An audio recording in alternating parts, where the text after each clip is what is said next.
आपने law of taught complete कर लिया और उसके इंपॉर्टेंट केस लॉज, क्योंकि बिना केस लॉज कवर किए लॉ ऑफ टॉट्स के ना तो कॉन्सेप्ट क्लियर होंगे और ना ही उसका एवोल्यूशन समझ आएगा और आपकी नॉलेज भी अधूरी ही रह जाएगी। अब इतने सारे केस लॉज हैं इस सब्जेक्ट में, उन्हें पढ़ेंगे कहाँ से? एंड ये कैसे आइडेंटिफाई करेंगे कि कौन सा केस कितनी डेप्थ में पढ़ना है?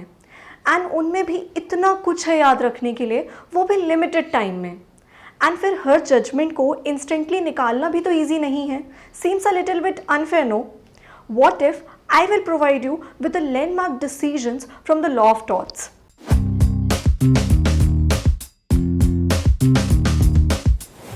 Hello, I am Anukriti and आज मैं लॉ ऑफ टॉट्स के कुछ लैंडमार्क केसेस डिस्कस करूंगी, उनके बैकग्राउंड एंड फैक्ट्स के साथ, उनमें मेन जो इशू रेज हुए वो, एंड उसके अलावा उनमें क्या डिसाइड हुआ ये भी। Stay tuned till the end of the video to update your knowledge. But in cases को डिस्कस करने से पहले बेटर नहीं होगा अगर हम एक ब्रीफ ओवरव्यू ले लें लॉ ऑफ टॉट्स के बारे में। टॉट एक लैटिन वर्ड टॉटम से डिराइव्ड है, जिसका लिटरल मीनिंग होता है क्रूक्ड और twisted. The term tort is nowadays used to denote a civil wrong independent of a contract to which compensation in damages is recoverable. In its most general sense, tort means civil wrong. Law of tort का main M होता है उन parties को redress provide करना जिनका कोई legal right affect हुआ हो किसी सिविल रॉन्ग के थ्रू। इस रिड्रेस को एक कॉम्पनसेशन के फॉर्म में इन पार्टीज को प्रोवाइड किया जाता है।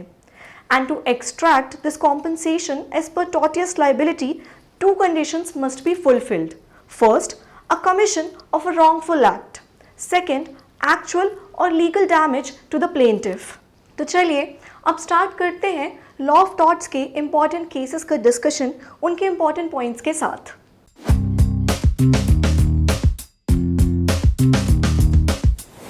जो केस मैं आपसे डिस्कस करने वाली हूँ ये काफ़ी इंपॉर्टेंट केस है लॉ ऑफ टॉट्स के कॉन्सेप्ट को समझने के लिए, एंड इस केस की इंपॉर्टेंस काफ़ी ज़्यादा है इस सब्जेक्ट में। ये केस है डॉनह्यू वर्सेस स्टीवेंसन। ये case doctrine of negligence and neighbour principle पर बेस्ड है एंड काफ़ी ज़्यादा इंपॉर्टेंस रखता है लॉ ऑफ टॉट्स के कॉन्सेप्ट को क्लियर करने में। इस केस में जो अपीलेंट थी मिसेस डॉनह्यू, वो अपने एक फ्रेंड के साथ एक रेस्टोरेंट में गई थी। वहाँ उन्होंने जिंजर बियर बॉटल के कंटेंट्स को कंज्यूम करा था एक लार्ज अमाउंट में, एंड उसके बाद उन्होंने जब बियर के कंटेंट्स को एक ग्लास में खाली किया तो उन्हें उसमें बियर के साथ साथ डिकम्पोज रिमेन्स मिले थे एक स्नेल के। क्योंकि बॉटल ओपेक थी इसलिए उसके कंटेंट्स को पहले देख पाना पॉसिबल नहीं था। The appellant suffered from a shock and a serious case of gastroenteritis because of the consumption. इसके बाद अपीलेंट ने एक अपील फाइल करी थी to the House of Lords. She claimed damages for the injuries sustained by her due to the negligence of the manufacturer. इस case में जो main issue raise हुआ था वो था that whether the manufacturer had any responsibility towards the appellate in the absence of any contractual relationship between the two. The judgement was delivered in the favour of appellate.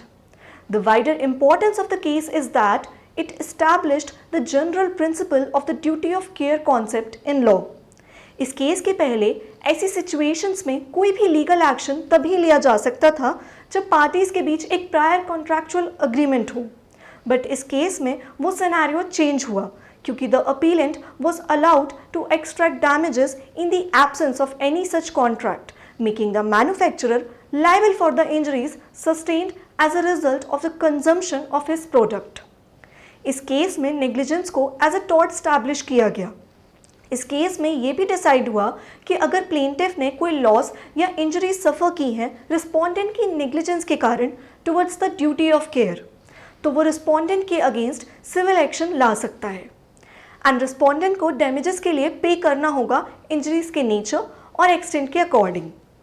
इस case में जो second principal establish हुआ वो ये था कि manufacturers हैं उन्हें लाइबल हेल्ड किया जाएगा for the injuries caused by their products.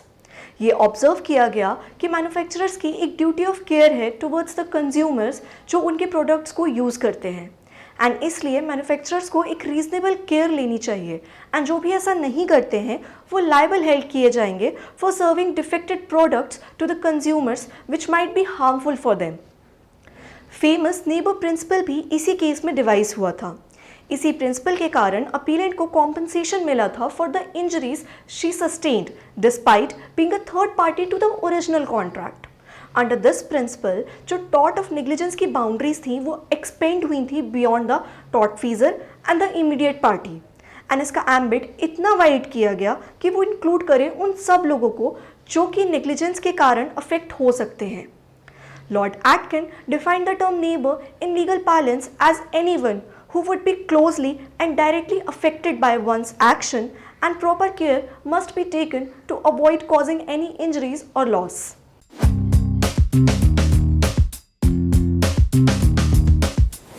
जो केस मैं आपसे अब डिस्कस करने वाली हूँ वो है एशबी वर्सेस वाइट का।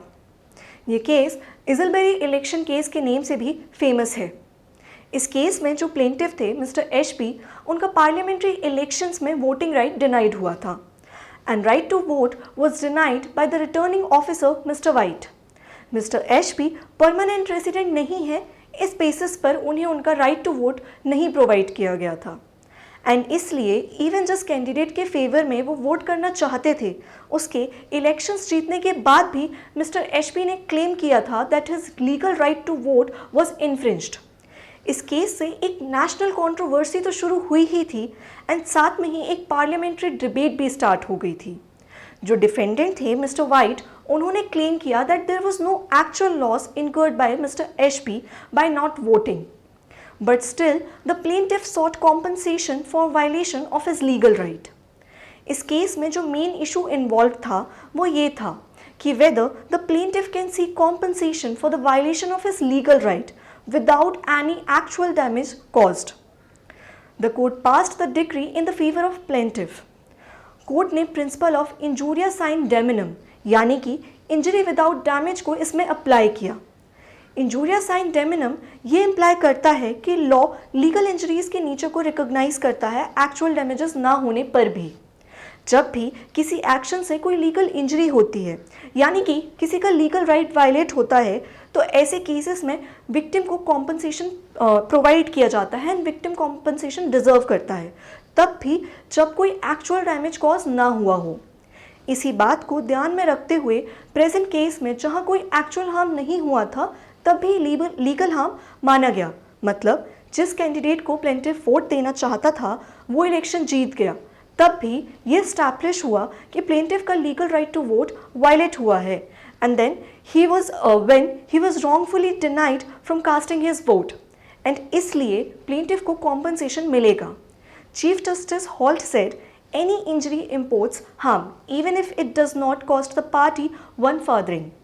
In the case of damage, not only pecuniary but also injury, the damage is imported if a person is hampered in his or her rights.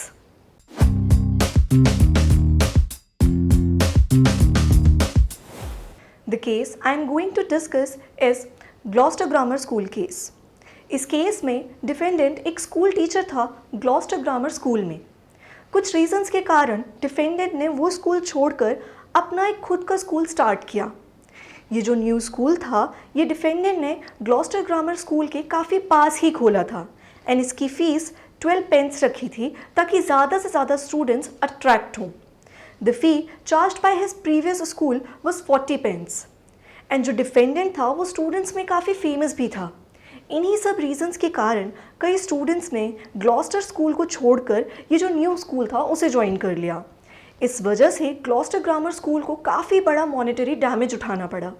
Hence, the owner of the Gloucester Grammar School filed a suit against the defendant for the recovery of the financial loss he had incurred because of him. उन्होंने ये कहा कि defendant ने अपना school खोला ही एक malicious motive के साथ है ताकि वो ग्लॉस्टर ग्रामर स्कूल को नुकसान पहुंचा सके एंड प्लेंटिफ ने इन्हीं ग्राउंड्स पर डैमेजेस के लिए कॉम्पनसेशन सॉर्ट किया। The main issues involved in this case was that does the plaintiff have the right to seek compensation for the financial losses incurred due to the opening of a competitive business in his vicinity? Does the case fall under deminum sine injuria? Is the defendant actually liable? Court ने held किया कि defendant liable नहीं है किसी भी तरह का compensation plaintiff को प्रोवाइड करने के लिए for the damages caused and Gloucester Grammar School had no cause against the defendant. इस पर्टिकुलर केस में भले ही प्लेंटिफ ने पेक्यूनरी लॉसेस सफ़र किए हों, बट स्टिल उसके लीगल राइट्स पर किसी भी तरह की कोई इंजरी नहीं है। प्लेंटिफ ने ये कंटेंट किया कि डिफेंडेंट का मोटिव ही प्लेंटिफ को हार्म कॉज करने का था जब उसने न्यू स्कूल को लेस फीस के साथ ओपन किया, एंड ये मोरली रॉन्ग था। बट लीगली तो डिफेंडेंट ने कुछ भी गलत नहीं किया। ये ज़रूरी नहीं है कि सारे moral, social and religious wrongs हमेशा ही कवर्ड हों लीगल रॉन्ग्स के under. There was no tort that was committed. Defendant के पास राइट था to pursue any profession and he did not injure the legal rights of anyone in doing the same. साथ ही साथ students के पास भी लिबर्टी थी to choose which school they want to go to. Court ना ही तो डिफेंडेंट को कंपेल कर सकता था to close down his school, साथ ही साथ ना ही प्लेंटिफ को किसी तरह का कॉम्पनसेशन प्रोवाइड कर सकता था। इसलिए कोई भी सिविल रॉन्ग कमिट नहीं हुआ था इस केस में, एंड ये केस फॉल हुआ damnum sine injuria, meaning damages without injury और damages in which there is no infringement of any legal rights में। इस केस में फाइनेंशियल डैमेजेस के बाद भी प्लेंटिफ को कोई लीगल इंजरी नहीं थी, इसलिए इस केस में defendant was not liable.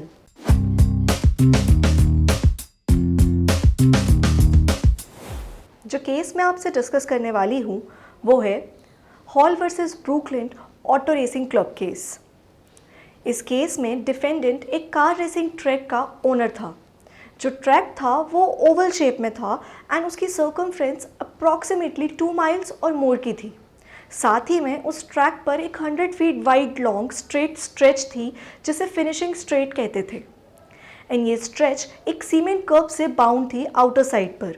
The cement kerb was 6 inches in height, beyond which was a strip of grass 4 feet 5 inches in width, enclosed within an iron railing 4 feet and 6 inches high. The spectators were allowed to watch the race from a safe distance behind the railings behind the cement curb. But कई लोग अक्सर prefer करते थे कि railing के बाहर या पास में खड़े होकर रेस देखें। एक दिन ड्यूरिंग द रेस 2 कार्स काफ़ी तेज़ स्पीड में अप्रोच कर रही थी शार्प बेंड को टू द लेफ्ट। आगे जाने के कंपटीशन में उनमें से एक कार ने दूसरी कार के ऑफ साइड को स्पीड में ही टच किया, एंड इस कारण से वो कार हवा में उड़ते हुए उस कर्ब के ऊपर से जाके रेलिंग में जा गिरी। इस एक्सीडेंट के कारण कुछ स्पेक्टेटर्स की डेथ हुई एंड कई दूसरे इंजर्ड भी हुए। One of the injured spectators brought a suit of negligence against the owners of the racing track, as they have invited people to watch the race under such unsafe conditions. इस case में जो main issues involve थे वो थे, were the owners of the racing track negligent in ensuring the safety of the spectators? Can the defendants be held liable to the damages caused to the spectators due to the accident? Court ने ये held किया कि it is clearly the responsibility of the defendants to make the track safe for the spectators from all foreseeable dangers. But वो उन dangers के लिए बिल्कुल भी रिस्पॉन्सिबल नहीं होंगे जो या तो रीजनेबली प्रेडिक्ट नहीं किए जा सकते हैं या फिर जिनके लिए स्पेक्टेटर्स ने कंसेंट दी हो, as it is innate in the nature of the activity. इस केस में जो एरिया स्पेक्टेटर्स के लिए था वो कम्प्लीटली सिक्योर्ड एंड सेफ था, बट इस बात के चांसेस भी थे that they are likely to get in the danger when going too close to the track, that is near the railings. And साथ में ही पहले कभी भी ऐसा कोई एक्सीडेंट नहीं हुआ था एंड ना ही ये फोर्सिएबल था। Therefore, the defendants were not liable because of the following 2 primary reasons. First, the accident was not foreseeable. Second, the spectators had given their implied consent to the dangers inherent to the nature of the activity while buying the tickets.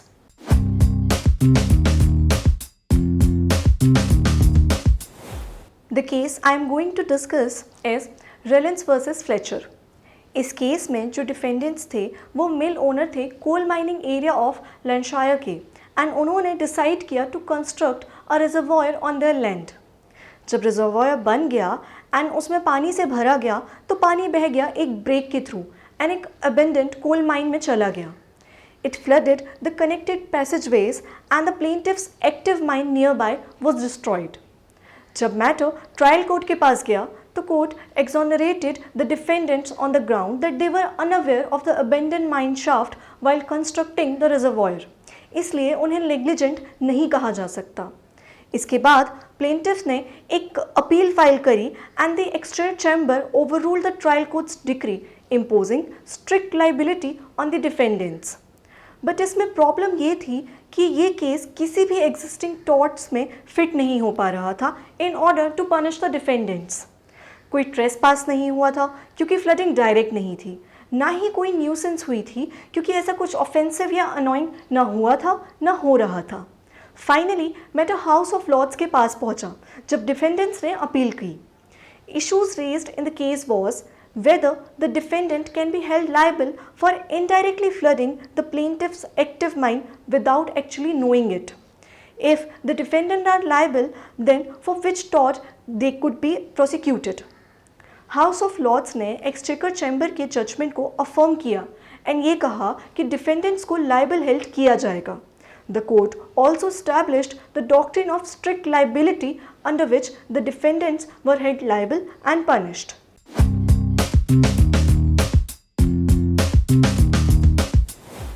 जो case मैं आपसे discuss करने वाली हूँ वो है von versus स्टैफविल railway company.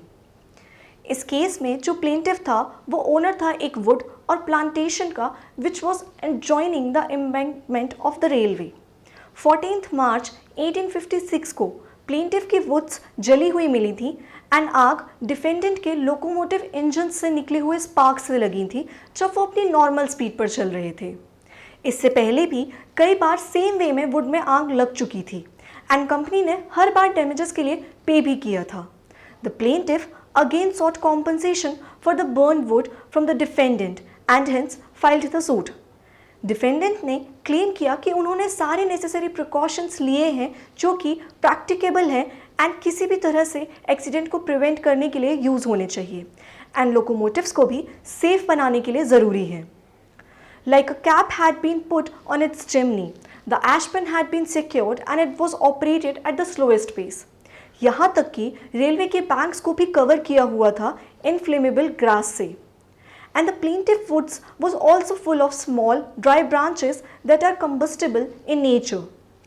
इस case में मेन इशू ये था कि can the defendant be held liable for the negligence despite taking all the necessary precautions? First instance में तो इस केस में कंपनी को लाइबल हेल्ड किया गया फॉर नेग्लिजेंस क्योंकि ऑब्जर्व किया गया था कि प्लेंटिफ ने जो लॉसेस सफ़र किए हैं उनका मेन रीज़न फायर है जो कि लगी थी लोकोमोटिव से निकली हुई स्पार्क्स के कारण। बट डिफेंडेंट्स को ये डिफेंस भी प्रोवाइड नहीं हुई थी कि plaintiff had allowed his wood to become vulnerable to catching fire by neglecting to clear away the dry grass and small branches. But ये डिसीजन ओवररूल हो गया था एंड फाइनली ये हेल्ड हुआ क्योंकि स्टैट्यूटरी अथॉरिटी ने ही ऑथराइज किया है डिफेंडेंट्स को to carry out their operations, इसलिए they had done nothing against the statute to be held liable. Furthermore all the necessary precautions were taken, therefore the defendant cannot be held liable for negligence as the act was authorized by the statute.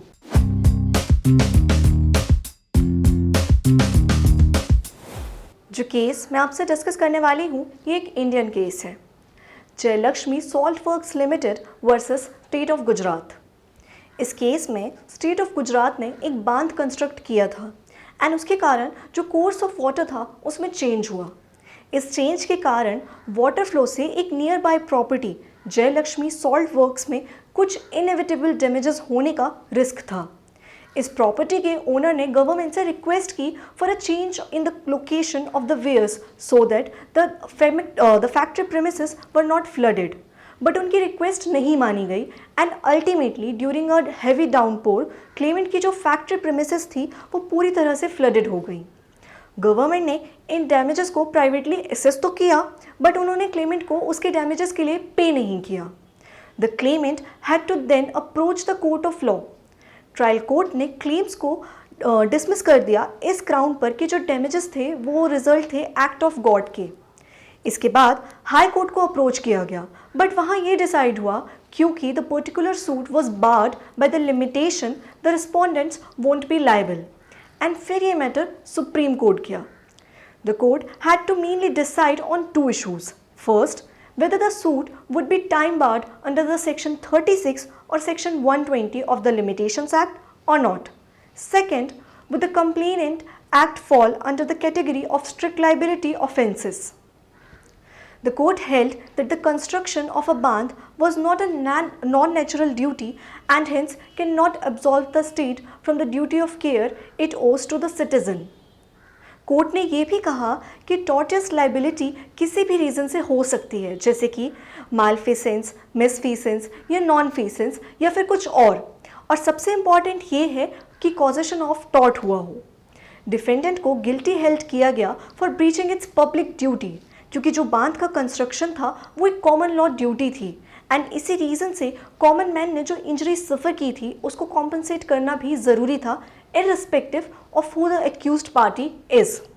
Limitation period के respect में court ने ये decide किया कि section 36 of the limitation act के अंदर जो period होगा वो या तो उस स्टेट से स्टार्ट होगा या तो उस स्टेट से काउंट होगा जब टॉर्ट हुआ या फिर क्लेम फाइल हुआ एंड सब्सिक्वेंटली रिजेक्ट हुआ।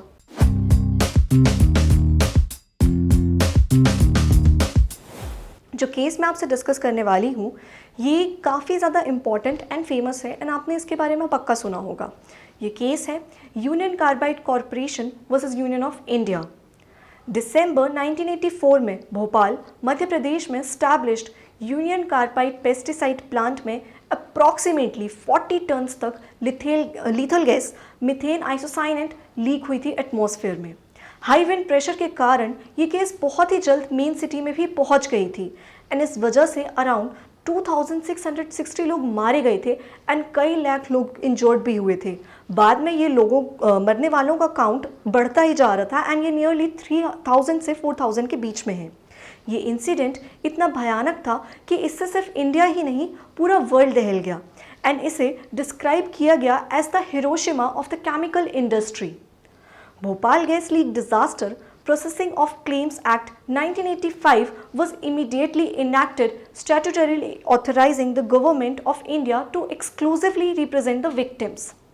इस इंसिडेंट के 3 साल बाद दिसंबर 1987 में डिस्ट्रिक्ट कोर्ट ने एक इंटरिम रिलीफ का ऑर्डर दिया for a short term help till the full case comes before the trial. This went into an appeal to the High Court, which upheld the decision. The suit was finally heard by the Supreme Court. अब supreme court के सामने major issue ये था कि whether or not a multinational corporation can be held liable for negligent acts of its subsidiary organizations. Supreme Court ने ये held किया कि according to the negligence aspect एक ड्यूटी ऑफ केयर इम्पोज होती है मल्टीनेशनल कॉरपोरेशंस पर to ensure care and prudence to know and prevent the emergence of hazards and danger उन cases में भी जहां फॉल्ट उनकी लोकल सब्सिडरी का हो। इसलिए सुप्रीम कोर्ट ने एक 470 मिलियन यूएस डॉलर्स का कॉम्पनसेशन प्रोवाइड करने का ऑर्डर दिया डिजास्टर के विक्टिम्स के लिए as an immediate and substantive relief.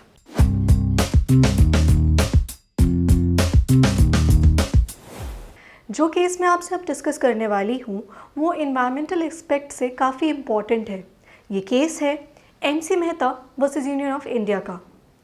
इस केस में दिसंबर 1985 में एक लार्ज अमाउंट में डेंजरस ओलियम गैस लीक हुई थी from one of the caustic chlorine unit of Shriram food and fertilizer industry.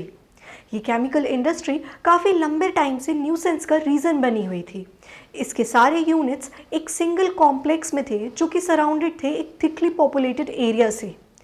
एक पब्लिक इंटरेस्ट लिटिगेशन यानी PIL फाइल की गई MC मेहता के थ्रू, जिसमें इस इंडस्ट्री के प्लांट के इमीडिएट क्लोजर एंड फिर सब्सिक्वेंट रिलोकेशन की डिमांड थी। इस केस में इशू ये था कि whether or not Shriram fertilizers could be held absolutely liable for the disaster. Could the industry be allowed to continue its operation. Supreme Court ने अपने डिसीजन में एक कॉन्स्टिट्यूशनल स्टेटस दिया था right to a pollution free environment को। कई सारे factors को कंसिडर करते हुए, जैसे कि probabilities of the managements negligence and resultant unemployment and the welfare of the population, court ने श्रीराम इंडस्ट्रीज को अलाउ कर दिया टू कंटिन्यू फंक्शनिंग, बट साथ में ही उन्होंने डायरेक्ट किया Delhi legal aid and advice board को to file cases on behalf of all those who claim to be affected by the gas leak and to ensure that they get the required compensation. इस case में सबसे interesting बात यह है कि इस case के through concept of absolute liability को इंडियन टॉर्ट लॉ में इंट्रोड्यूस किया गया। English case of Reliance versus Fletcher में यूज हुए इस प्रिंसिपल को यूज करते वक्त कोर्ट ने कहा था कि a person whom for his own purpose brings onto his land, collect or keeps anything likely to do mischief must keep at his peril, and if he fails to do so is prima facie liable for the damages which are the natural consequences for its escape. And इसी basis पर Shriram fertilisers को absolutely responsible consider किया गया उन damages के लिए जो hazardous oleum gas के लीक होने से हुए थे एंड इंडस्ट्री को लाइबल हेल्ड किया गया।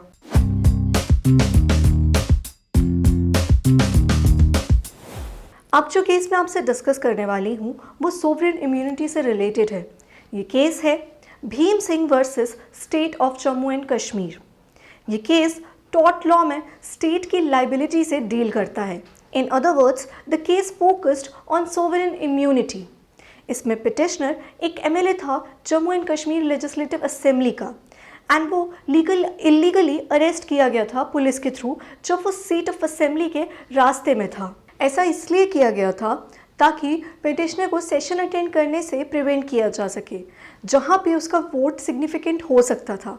एंड साथ में ही उसे 4 दिन तक मजिस्ट्रेट के सामने प्रोड्यूस भी नहीं किया गया, जिस कारण से उसके काफ़ी सारे राइट्स अफेक्ट हुए। Like he was deprived of his constitutional rights under Article 21, which provide right to life and liberty, and Article 22(2), which provides right to detained person to be presented before the magistrate within 24 hours. क्योंकि police state का ही एक part है, इसलिए question of liability ultimately state पर आया। इस case में main issues ये थे कि in which cases the state can be held liable for tortious acts of its servants. Does the real responsibility fall on the executive machinery or on the superiors in power? Court ने ये held किया कि police officers ने एक high handed manner में behave किया है and ये भी स्टेट किया गया कि लॉ ऐसे अथॉरिटोरियन एक्ट्स को कंडेम करता है।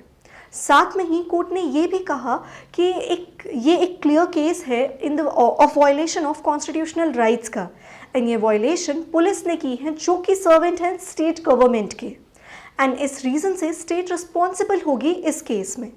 The court pointed out that the police officers who are the custodians of the law and order should not become the depredators of the civil liberties and that their duty is to protect and not to abduct.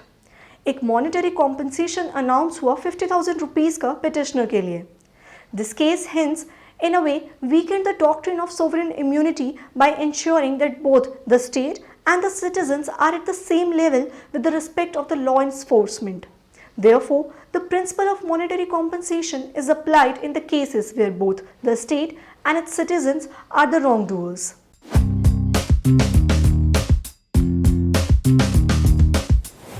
जो case मैं आपसे discuss करने वाली हूँ वो है कस्तूरी रेलाराम versus the state of Uttar Pradesh. इस case में प्लेंटिफ कस्तूरी रेलाराम पार्टनर था अमृतसर की एक फर्म में जो सेल ऑफ ज्वेलरी में डील करती थी। He had arrived in Meerut with the aim of selling some gold and silver. Meerut में उसे कस्टडी में लिया गया by 3 police officers who suspected him of having possession of the stolen property. He was searched and taken to the Kotwali police station. Around 103 tolas, 6 mahasas and 1 rati of gold and 2 mons and 6.5 seers of silver were confiscated from him. They were kept in the police malkhana. कुछ time के बाद कस्तूरी लाल को release कर दिया गया था bail पर। Silver was return to him but not the gold. कई रिक्वेस्ट एंड डिमांड्स के बाद भी पुलिस ऑफिसर्स ने उसे उसका गोल्ड रिटर्न नहीं किया। एट लास्ट उसने एक सूट फाइल किया जिसमें उसने डिमांड की या तो रिकवरी ऑफ गोल्ड हो जाए या फिर उसे amount equal to the value of the gold pay किया जाए। जो रिस्पोंडेंट था उसने क्लेम किया कि हेड कांस्टेबल ऑफ द मलखाना जिसका नाम मोहम्मद आमिर था उसने गोल्ड के साथ कुछ हेर फेर की है एंड वो उसे चुरा के पाकिस्तान भाग गया है। पुलिस ने उसे ट्रेस करने की कई कोशिश करी बट वो अनसक्सेसफुल रहे एंड इसलिए रिस्पोंडेंट्स ने क्लेम किया कि उनका कोई भी फॉल्ट नहीं है इस केस में। इस केस में मेन इश्यूज इन्वॉल्व ये थे कि can the police be held guilty for the negligence for not taking proper care of Kasturi Ram's gold? Is the respondent liable to compensate Kasturi Ram for his loss due to the negligence of the public servants appointed by the state? Can the defense of discharging sovereign function be given to the respondent against the charge of the negligence? Supreme court of India ने ये held किया कि जो defendant है वो liable नहीं है to compensate the plaintiff. It granted the defense of functions discharged under sovereign power to the respondent. ये ऑब्जर्व किया गया कि power to arrest, search and seize property fall करती है सोवरेन पावर्स के अंडर में, जो कि कन्फर्ड है कुछ स्पेसिफाइड ऑफिसर्स को बाय द स्टैचू. क्योंकि ये पावर्स फॉल करती हैं कैटेगरी ऑफ सोवरेन पावर्स के अंदर, इसलिए ये एक इम्यूनिटी प्रोवाइड करती हैं ऑफिसर्स इन क्वेश्चन को. इवन उन केसेस में भी एम्प्लॉयज़ क्लेम कर सकते हैं इम्यूनिटी अंडर सोवरेन पावर को जिनमें उनके थ्रू एक नेग्लिजेंट एक्ट कमिट किया गया हो during the course of their employment. The decision was based on the maxim रेक्स नॉन प्रोटेस्ट पेकेर, which translates to the king can not do wrong.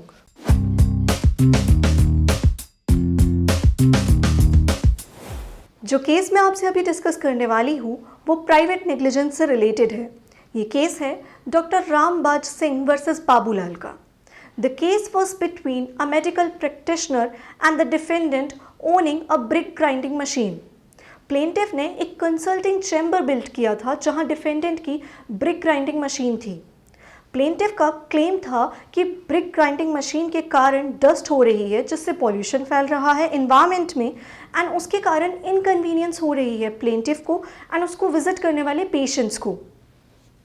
साथ में ये भी कहा गया कि जो ये मशीन इंस्टॉल्ड थी डिफेंडेंट्स के थ्रू वो विदाउट एनी लाइसेंस और permission from the municipal board के इंस्टॉल्ड थी. वहीं डिफेंडेंट ने क्लेम किया कि ब्रिक्स जो थी उन्हें मॉइस्चर किया जाता था मशीन में डालने के पहले एंड इसी रीज़न से कोई डस्ट नहीं हो रही थी एंड मशीन ना ही तो किसी तरह की नॉइज़ प्रोड्यूस कर रही थी एंड इसलिए वो ना ही तो किसी तरह का सोर्स या रीज़न थी किसी भी तरह की पब्लिक और प्राइवेट न्यूसेंस की. जो मेन इशू इस केस में इन्वॉल्व था वो था was the defendant liable for the nuisance. Allahabad High Court ने हेल्ड किया कि डिफेंडेंट लायबल है न्यूसेंस के लिए. It laid down two important pillars of nuisance. First, special damage का. इसमें कोर्ट ने हेल्ड किया कि जो dust crushing of the bricks की वजह से प्रोड्यूस हो रही थी वो पब्लिक हजार्ड थी. It was bound to cause injury to public health. Dust इतनी सफिशिएंट क्वांटिटी में थी कि जो लोग चैम्बर्स को विजिट कर रहे थे उनके कपड़ों में एक थिन रेड कोटिंग विजिबल थी. Thus, the brick grinding machine was causing special damage to the plaintiff. Second, substantial injury का. इस इंजरी को सब्सटेंशियल माना गया जब उसे एसेस किया गया from the point of view of a reasonable person belonging to the society. The susceptibilities of a hypersensitive person are not taken into consideration. Present case में एक सब्सटेंशियल इंजरी कॉज हुई थी प्लेंटिफ को and उसके patients को भी जो उसको विजिट कर रहे थे मशीन से प्रोड्यूस हो रही डस्ट के कारण. As the above two requisites were fulfilled in the present case and any act that could reasonably cause injury, discomfort or annoyance to a person can fall under private nuisance, the defendant was held liable on the charge of private nuisance. So that was all from my side. If you want to read more about the similar concepts या फिर आप law of tort के concepts को और detail में पढ़ना चाहते हैं या फिर किसी और केस के बारे में पढ़ना चाहते हैं तो you can visit a website for the same. Link आपको डिस्क्रिप्शन में मिल जाएगी. आई होप ये वीडियो आपके लिए हेल्पफुल रही होगी एंड प्लीज़ अपने views and questions comment section में ज़रूर मेंशन करें एंड साथ में ही वीडियो को लाइक एंड शेयर भी करें and also subscribe to the channel. Please press bell icon so that you won't miss any notification for the upcoming videos. ऐसे ही इंटरेस्टिंग टॉपिक्स के बारे में पढ़ते रहने के लिए you can visit our website Legal Bites. Thank you.